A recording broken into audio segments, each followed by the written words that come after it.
Today on the Ask Brady Show, we answer the question, can you post too much on social media?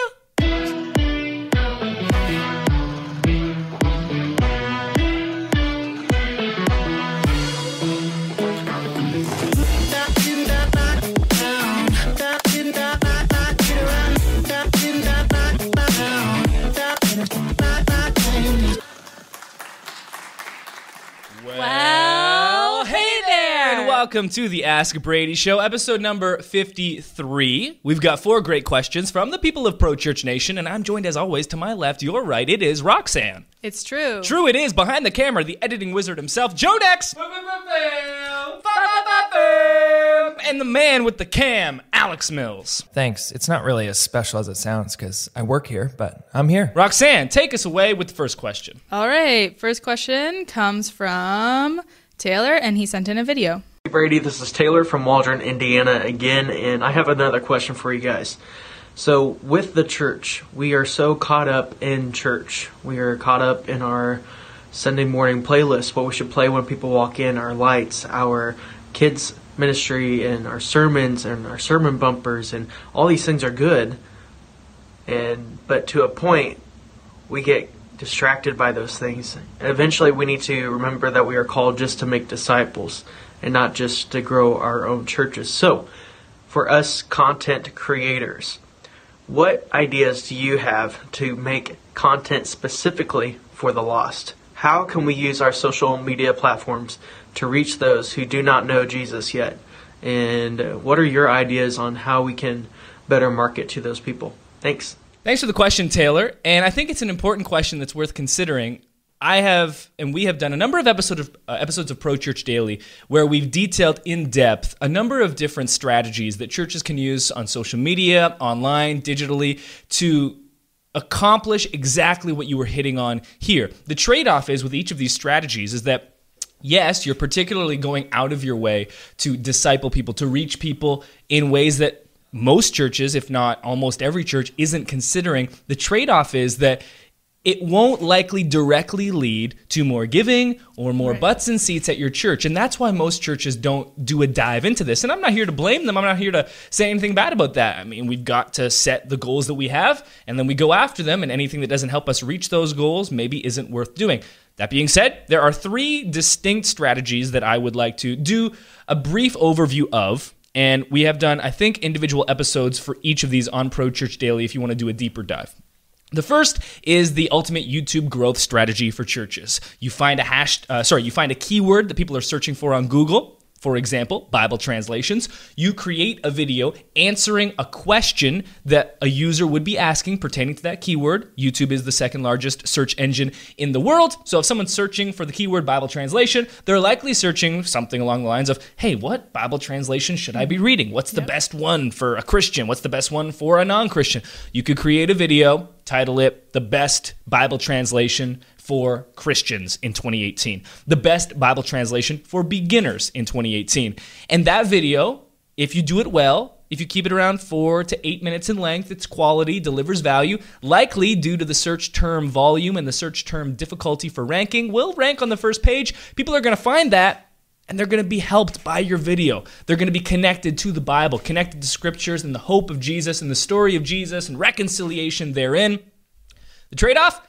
They're probably not in a 5-mile radius from your church building, and they probably won't attend your church and give to your church. But you can do that, make a new video like that every single week, and you could help tons, thousands upon thousands of people reach Jesus and interact with the hope that Jesus offers each one of us. The second thing that you could do, we did this strategy on Pro Church Daily this week. The Instagram comment strategy takes about 3 minutes every single day. Follow business professionals in your local area. Follow restaurants in your local area. Follow small businesses in your local area, i.e. the Mexican restaurant on Stanley Avenue, the local artisanal craft shop on Main Street, the real estate agent on Queen Street. And every day, take 3 minutes, follow 50 to 100 of these counts at the beginning, and then take 3 minutes every day liking and commenting on the posts that show up organically in your feed.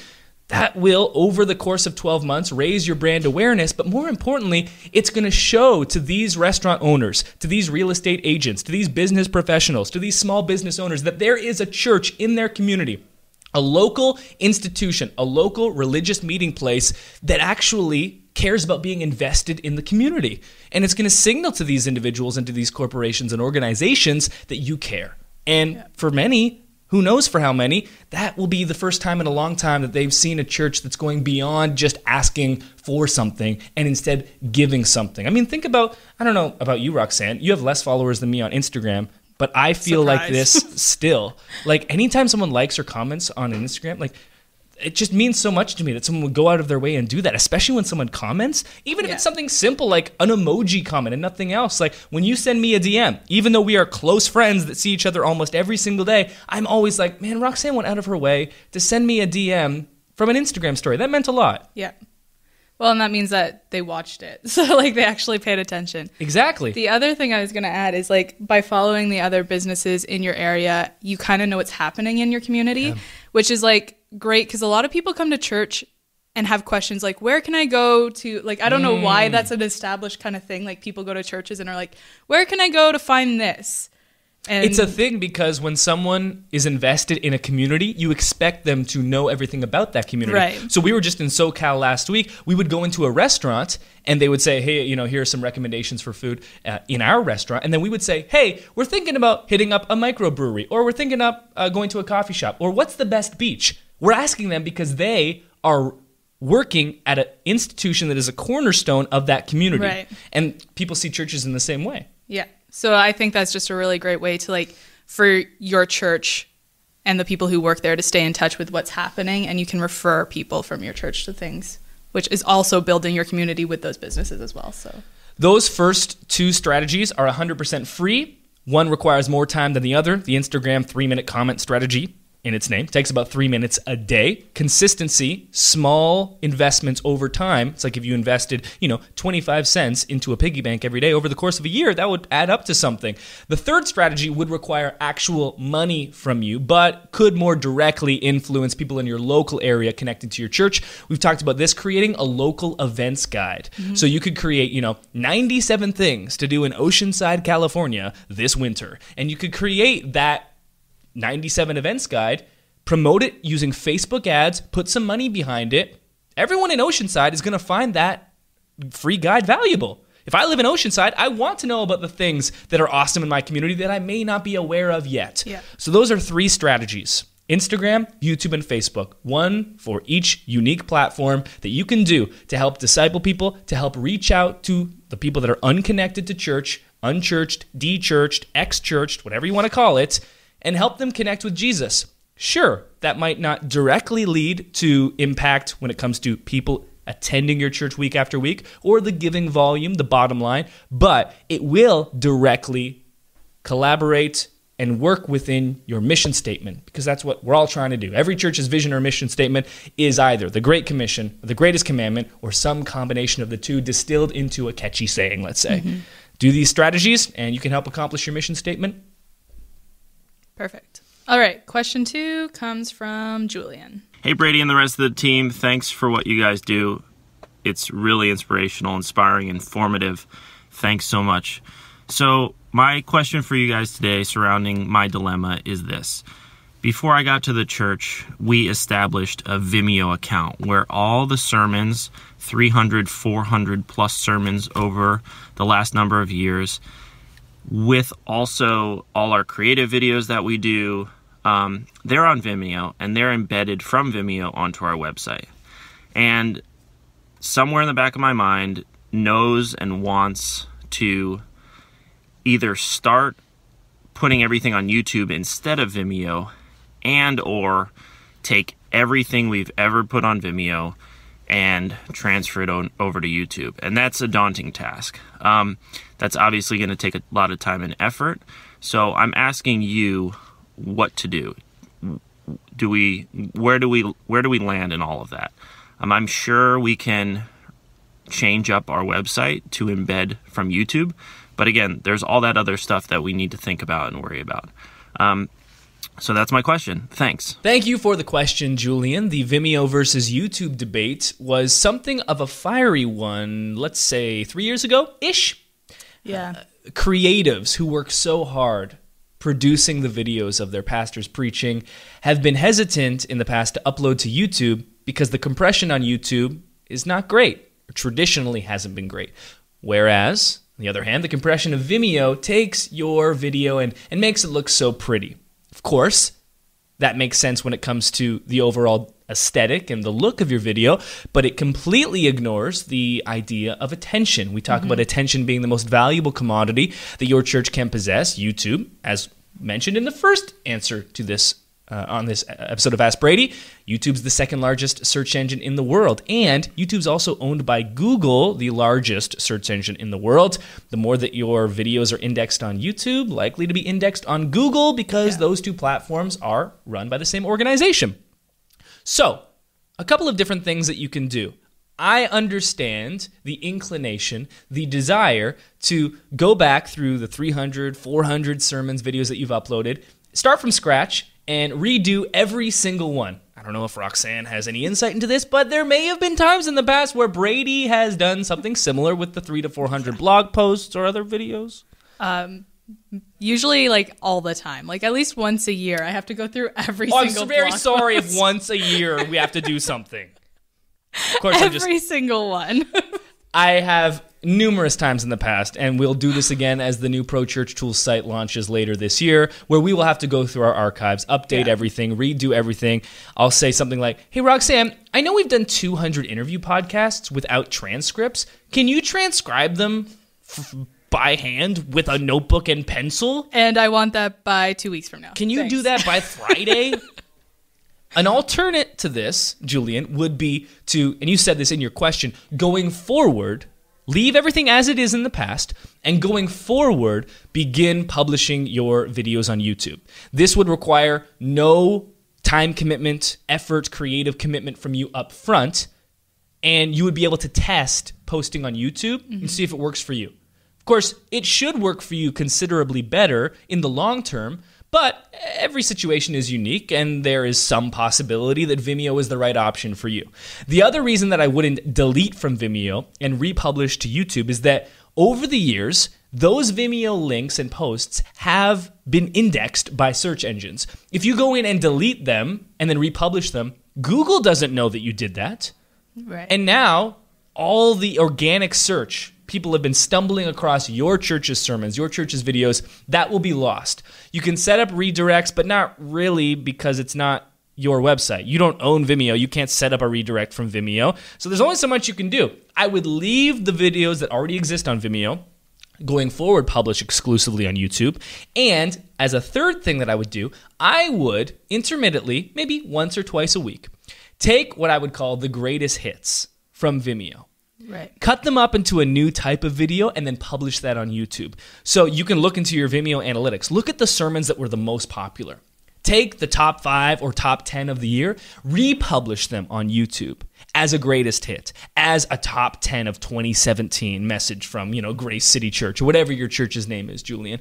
And that way you could get, using the 80-20 principle, 80% of the good stuff, most popular stuff from that giant catalog of Vimeo into YouTube without having all that crazy time commitment of having to go through the backlog of 400 plus messages and re-uploading all of them, retitling, retagging, new descriptions, the upload bandwidth, thumbnails.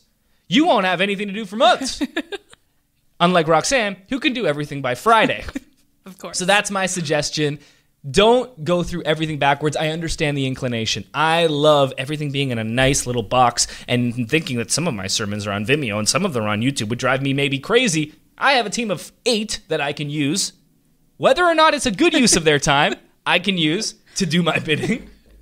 But in this situation, even if it was me, I try to fight this in myself. Like, I didn't want to launch Pro Church Daily until the new ProChurchTools.com site launched, because I was like, we're going to have a new brand. I didn't want to redo things. I was like, wait a minute. By the time the ProChurchTools.com site is up, we'll have done maybe 6 months of Pro Church Daily. Think about all the good that could come from that, even if the brand is slightly different.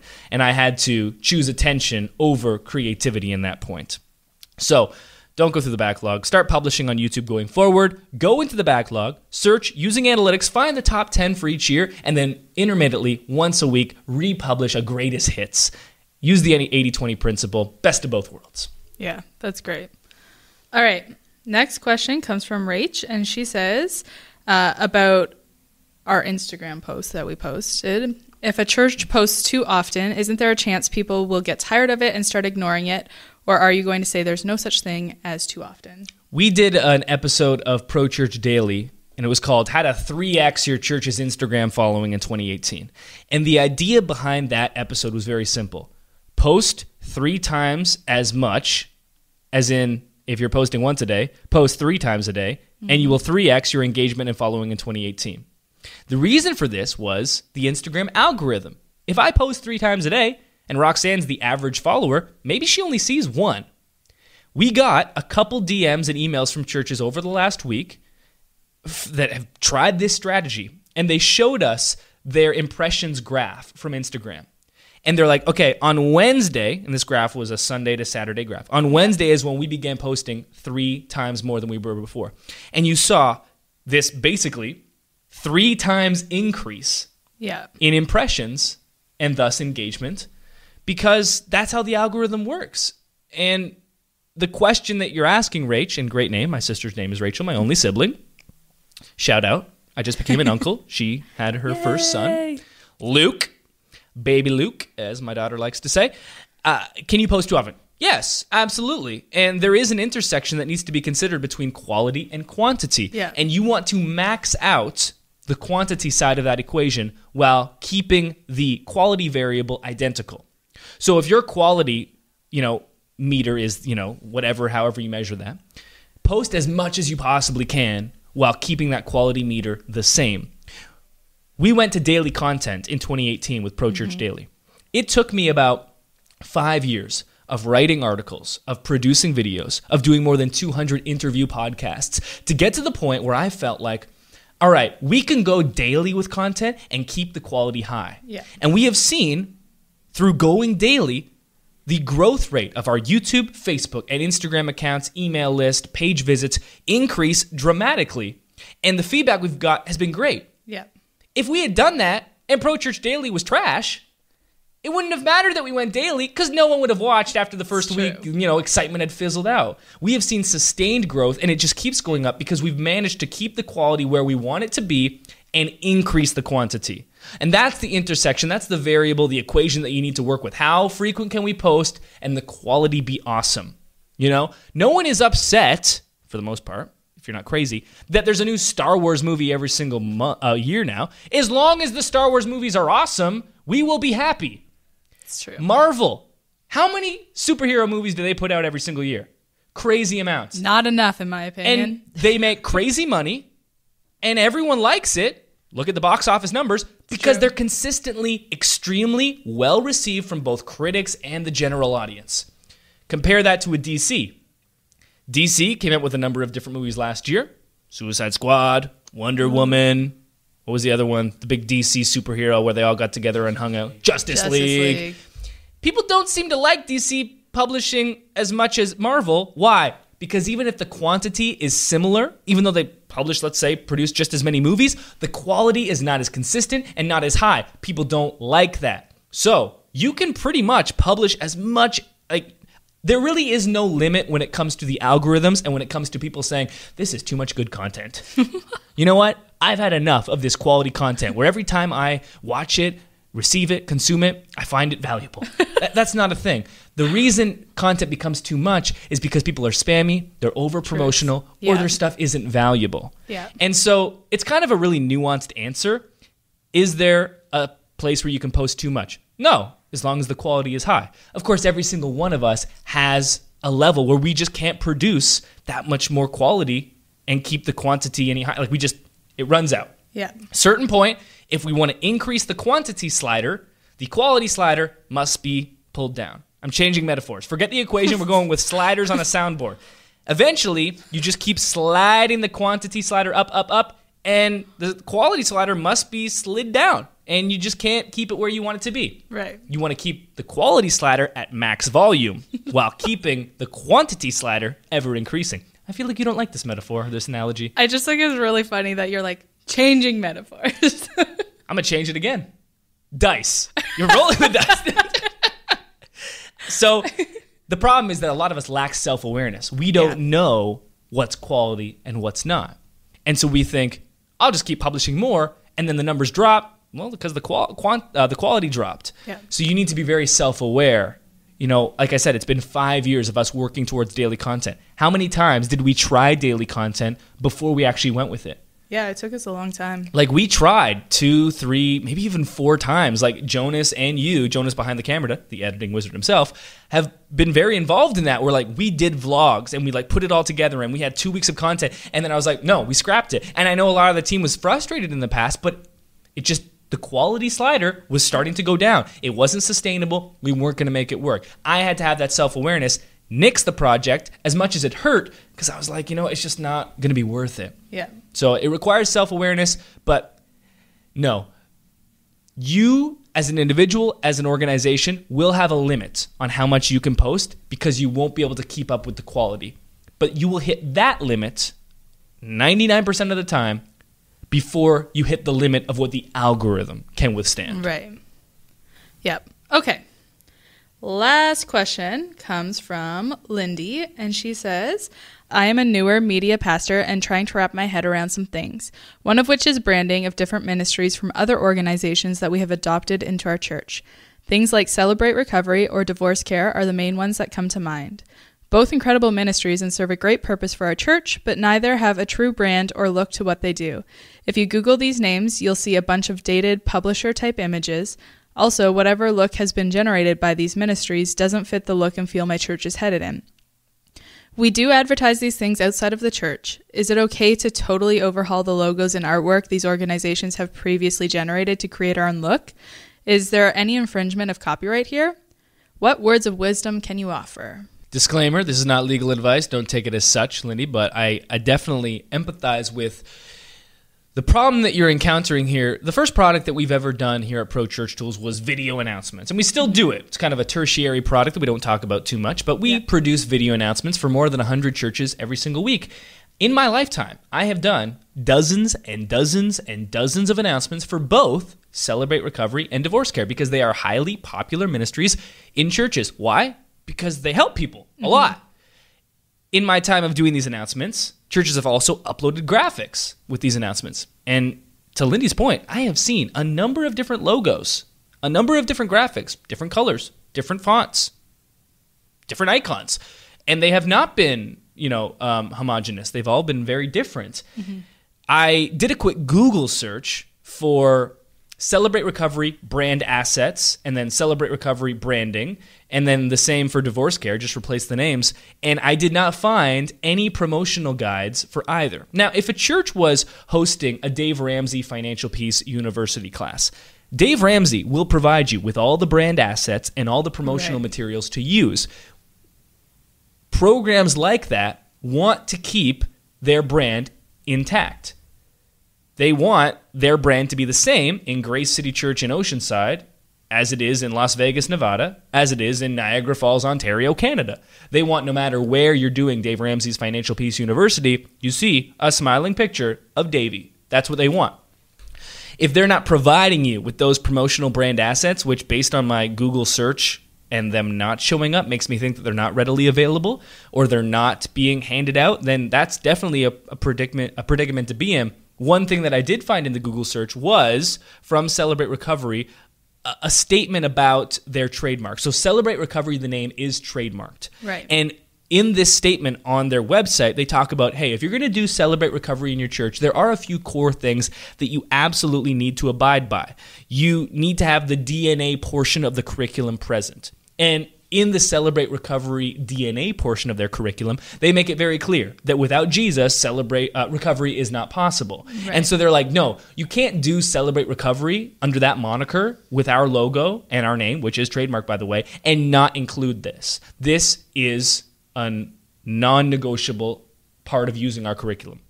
You can't just pay for it and then talk about recovery outside of Jesus. You need to include that. They also say, here are some other things you can't do. You cannot have a Celebrate Recovery online group.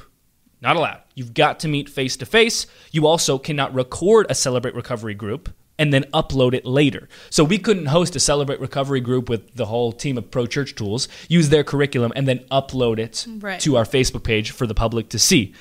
And there are a couple of others. Those were the ones that were interesting that stood out to me. What was most interesting, though, was at no point in any of this page that was put together by their legal team, surely, or by legal counsel that was helping them, it doesn't say you have to use this logo. Now, if you use Coca-Cola's brand, they will have very detailed guidelines. Like, you cannot stretch our logo this far. You cannot make it this color. You cannot use the Coca-Cola typeset without this logo, something like that. Brands have that. If the brand doesn't, either means that they don't care or that they're a smaller organization that hasn't really thought about that part. And in that case, what I would do is reach out to them directly and ask the question. If they're not providing you with the brand assets, it puts you in a tough position because, again, you're going to Google images, just downloading an image and using it in your promotional materials, which, as we've talked about on an episode of Pro Church Daily, can be very dangerous. Mm-hmm. If it's trademarked or copyrighted, not by you, you can get in legal trouble for doing that. So they're putting you in a precarious situation. Reach out to them directly, ask them the question, and if they're cool with it, I would totally take their name, Celebrate Recovery, Divorce Care, and create it in your own branding. Create it in your own image. Take your colors, your typesets, your iconography, and create Celebrate Recovery to match your church's branding. I think that's a great way of making it work, if possible and if allowable. Yeah. Only way to know is to reach out to them directly. That's the way it's got to be done. And again, not legal advice, but if it was me, that's what I would do. Get it from the source. That'll do it for this 53rd episode of the Ask Brady Show. If you want your question answered, the best way to get it answered, like Taylor and Julian did on this episode, is to send in a video question to the email hello@prochurchtools.com. You can also send in a written question to that email, or even better, hashtag Ask Brady on Instagram, Facebook, YouTube, or Twitter. If you do send in a video question, we'll put your video question at the top of the queue, just like Taylor and Julian. They were sent to the top of the queue. It's true. You want to send it to the top of the queue. It's true. That'll do it for this episode of Pro Church Daily. No, the Ask Brady Show. I'm falling apart. I like the Ask Brady Show because it's just a little bit more loose. It's true. And I can fall apart at the end. If you're still watching, listening, you are a legend. Seize the 167. We'll talk real soon.